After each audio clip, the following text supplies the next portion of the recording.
மத்தபடி எதுவும் பேச மாட்டேன்றாரு. கொச்சையா பேசணும்னு நினைக்கிறாங்களா? அப்படி பேசுறது வந்து அநாகரிகம். விஜய் இப்போ பரப்புரையில ஈரோட்டுல சொல்றாரு, எனக்கும் பேச தெரியும் அப்படின்ற மாதிரி சொல்றாரு. ஒரு புதிய கட்சி தலைவர் பொதுமக்கள் மேடையில் அது மாதிரி பேசலாம். அதாவது புதிய கட்சியோ பழைய கட்சியோ யாருமே மேடைகளில நாகரிகமா பேசுவது என்பது நல்ல மாதிரி விஷயம். உங்களுக்கெல்லாம் காசு தான் முக்கியம், ஆனா எனக்கு இந்த பொதுமக்களோட மாசு தான் முக்கியம் அப்படின்றாரு. இதுக்கு நான் என்ன சொல்ல முடியும்? பொதுமக்களுடைய மாசுனாக்கி இதுவரைக்கும் கட்சி ஆரம்பிச்சு கட்சிக்கு நிறைய உதவி மக்களுக்கு உதவி செஞ்சிருக்கணும், பொதுமக்களுக்கு நிறைய நன்மை செஞ்சிருக்கணும்.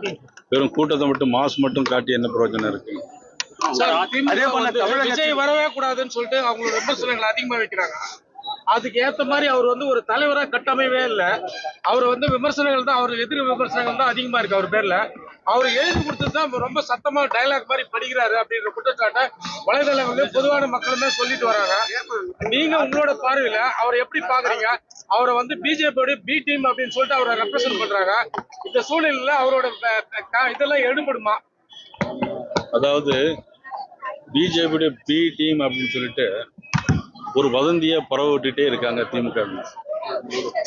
எப்பொழுதுமே இந்த கோய பல்ஸ் தத்துவம் ஒன்று இருக்குல்ல, ஒரு பொய்யை திரும்ப திரும்ப திரும்ப சொல்லியாச்சுன்னா அது உண்மையாயிரும் நினைச்சு இந்த கோய பல்ஸ் தத்துவத்தை கடைபிடிக்கிறது திமுகவுடைய வாடிக்கை. அவங்க பி டீம்னு எங்களை பார்த்து சொல்றாங்க. ஆனா மதிப்புக்குரிய விஜய் அவர்கள் நம்மளுடைய செங்கோட்டையன் அவர்கள் விஜய் கட்சியில சேரும்போது மதிப்புக்குரிய அமைச்சர் சேகர் பாபுவை பார்த்து சந்தித்து பேசிவிட்டு தான் அவர் அங்க பேசுறாரு. அப்ப திமுகவுடைய பி டீமா அல்லது தேசிய ஜனநாயக கூட்டணியுடைய பி டீமான்னு மக்கள் தான் முடிவு செய்யணும், நீங்களும் முடிவு செய்யணும். அதே போல சார் இப்போ அவர் என்னன்றாருன்னா, அதிமுக கிட்ட இருந்து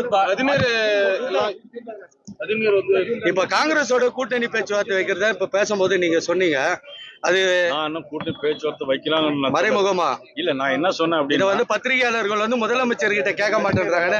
எல்லா இடத்துலயும் பத்திரிகையாளர்கள் குரல் எழுப்பிட்டு தான் இருக்கும். அது வந்து ஒரு கன்ஃபர்மேஷனாவே சொல்லல. அவரு விஜய் என்ன சொல்றாருன்னா, ஒரு நட்பு ரீதியா தான் நாங்க போய் பாக்குறோம் அப்படின்ற மாதிரி அவர் ஒரு ஸ்டேட்மெண்ட் கொடுக்குறாரு. இது வரைக்கும் ராகுல் காந்தி அதை பத்தி எதுவுமே பேசல. ஆனா ஒரு யூகத்தின் அடிப்படையில தான் அந்த மாதிரி போயிட்டு வராங்க.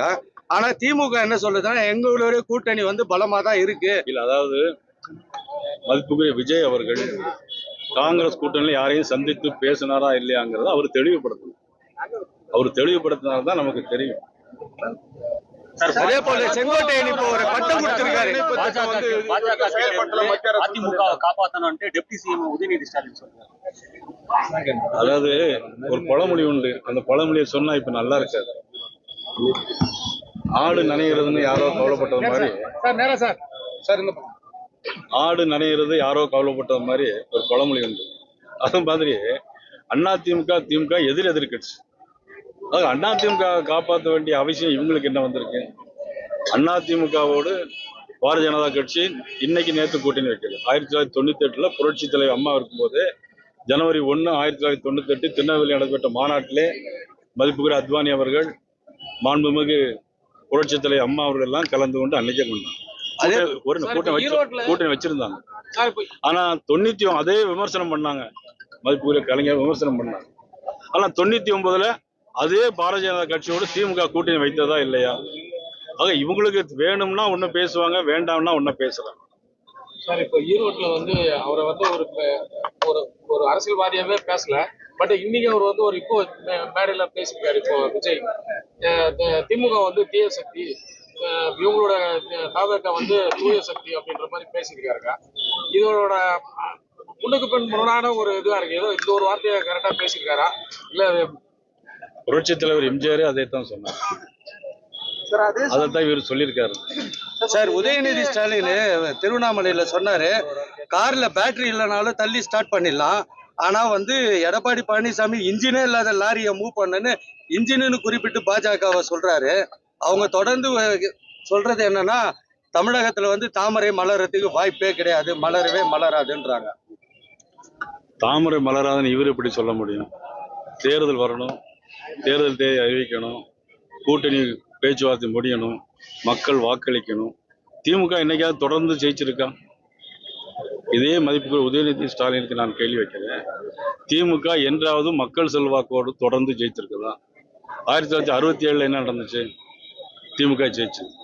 எம்ஜிஆர் உயிரோடு இருக்கிற வரைக்கும் திமுக ஜெயிக்கவே இல்லை. பிறகு மைனாரிட்டி கவர்மெண்டா வந்துச்சு.